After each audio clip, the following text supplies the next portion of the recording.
आम तौर पे लोगों के हाथ में अंगूठे में, ये आपका अंगूठा है, इसमें दो पोर होते हैं इस प्रकार से। कुछ लोगों के हाथ में इस प्रकार से दो पोर होते हैं।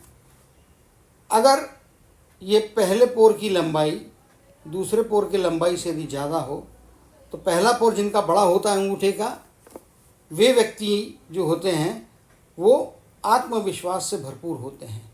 उनके जीवन में सेल्फ रिस्पेक्ट सबसे बड़ी चीज़ होती है, दृढ़ निश्चयी होते हैं और लॉजिकल ज़्यादा चीज़ें सोचते नहीं हैं। जो उनके मन में पहला विचार आता है उसी पे ये थम के डटे रहते हैं, उसी को मानते हैं। फिर चाहे उसमें उनका नुकसान हो या फ़ायदा हो, फ़ायदा या नुकसान इनकी ज़िंदगी में सेकेंडरी होता है, क्योंकि तर्क की शक्ति या तर्क करने की इच्छा इनमें कम होती है। ये पहले प्रकार के व्यक्ति होते हैं, अपने सेल्फ कॉन्फिडेंस के बलबूते चलते हैं और विल पावर के सहारे जीवन में बड़ी सफलताएं प्राप्त करते हैं।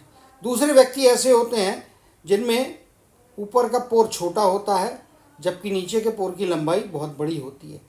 ऐसे व्यक्ति आमतौर पर बहुत तर्क वितर्क करने में माहिर होते हैं, लॉजिकल चीज़ों में इनका बहुत इंटरेस्ट होता है, लेकिन इसका एक ड्रॉबैक भी होता है। कई बार विचारों का आत्मद्वंद तर्क वितर्क में इतना समय चला जाता है कि सही निर्णय लेने का समय जो होता है, जिस समय पर निर्णय लेना चाहिए, उस समय को ये मिस कर जाते हैं और कई बार नुकसान को पाते हैं। बट तर्क करना एक मेरे हिसाब से अच्छी शक्ति मानी जाती है और निर्णय ज़्यादातर तार्किक विचार करके, सोच विचार करके लिए जाते हैं, तो आदमी को सफलता मिलने की संभावनाएं ज़्यादा होती है। तो आप खुद जान सकते हैं, देखिए आपके हाथ में किस प्रकार के पोर बने हैं कि आप में आत्मविश्वास अधिक है या तर्क की शक्ति अधिक है, जो आपके जीवन की दिशा और दशा आगे की निर्धारित कर सकती है।